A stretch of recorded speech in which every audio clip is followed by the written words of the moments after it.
பேசலாம் முதல் நாள் இரவு.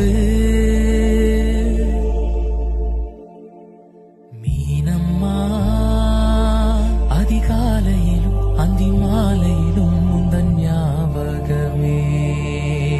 அம்மம்மா முதல் பார்வையிலே சொன்ன வார்த்தை எல்லாம் ஒரு காவியமே.